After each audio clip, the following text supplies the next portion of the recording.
Assalamu alaikum wa rahmatullahi wa barakatuh. I hope you're all well and in good health. Ramadan Kareem. We have been blessed again with this amazing gift, the gift of the holy, special, magnificent month of Ramadan, a month that Allah subhanahu wa ta'ala obligated upon us fasting to unlock that spiritual dimension within ourselves through hunger. It has been a very difficult 12 to 16 months for many of us. We have lost many loved ones, family members have lost, children have lost their parents, parents have lost children, siblings have lost one another, best friends have passed away. It's been a very, very difficult year.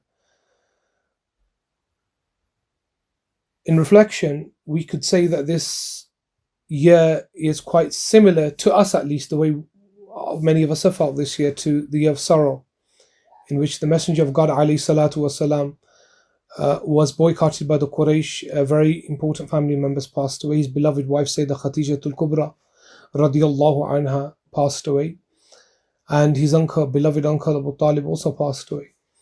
However, remember, after the year of sorrow, he alayhi salatu wasalam was taken to the heavens by God and given the gift of being in divine communion.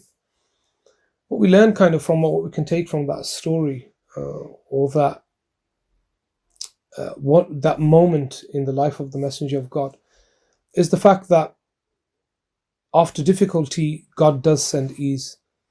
And that Sayyidina Ali has a very famous statement about this, where he says that gold, to test if gold is real, they put it through a furnace, they burn the gold to see if it's real, or if it's false, or if it's fake. And the believer is tested in the same way, but that testing is through difficulties, tribulations. Allah subhanahu wa ta'ala clearly in the Quran said that we will test you with what? He said we will test you with difficulty through death and through hunger, and through health and these things, and loss of earnings. And we as believers, this year has most certainly strengthened the belief of many. Even those who were without belief have considered belief this year. And it's been an important month because God has shown His Jalal this year, in the sense that God has shown that He was always in control, and His omnipotence, God's power touches everything.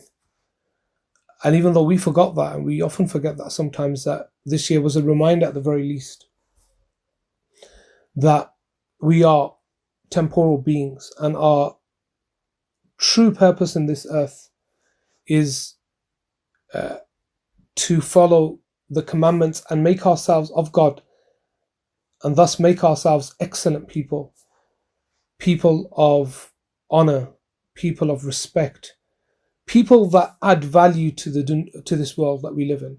That there was a real famous statement that somebody wrote about a very famous scholar who passed away recently, the great scholar Shaykh Sjaad of Turkey.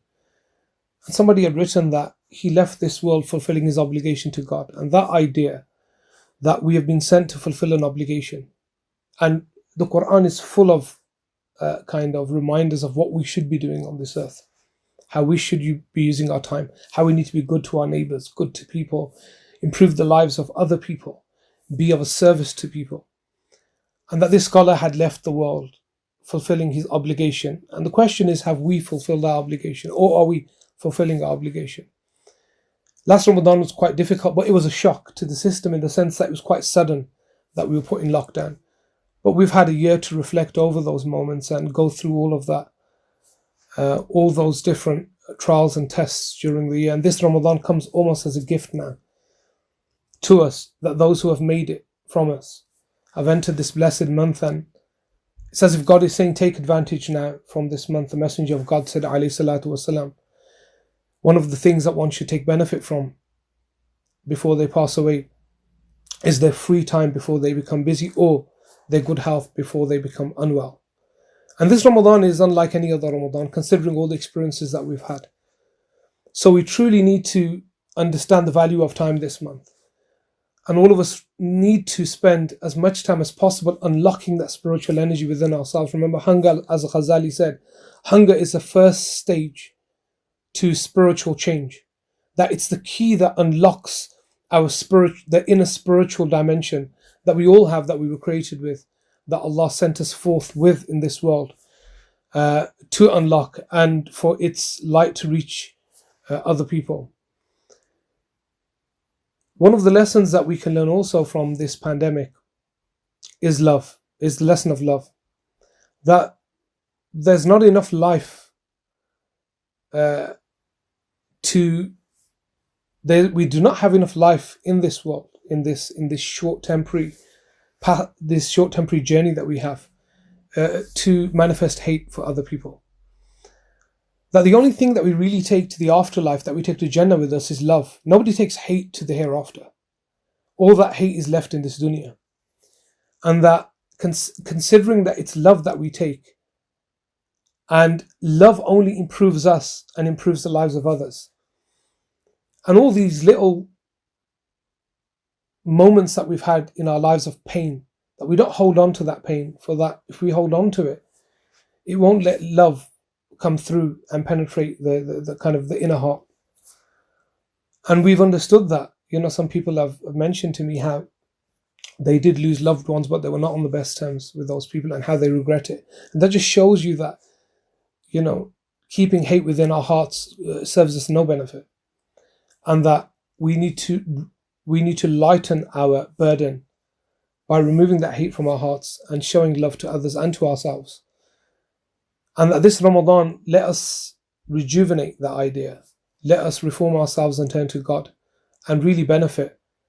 And make a dua to Allah that, oh Allah, we thank you that you have given us this blessed moment again, this moment of Ramadan, and that we will be sincere and take benefit from it, considering that Allah, you have said in your holy book, that when one dies on the day of judgment, the angels ask him or her, how long have you been on the earth? And he says, a year. A day, not a year, a day. Or a part of a day. Ask those who counted it. That on the day of judgment, that's what it feels like. So let's use these moments, these blessed moments, and learn our lessons, or take lessons from this year that's passed. And really begin to use our time well and to make ourselves better people, so that on that day when we stand in front of God, we are amongst those people that God calls in the Quran. And on the day that nothing will benefit one except those who come to God with a sound heart. From myself and the Ghazali Institute, Assalamu alaikum wa rahmatullahi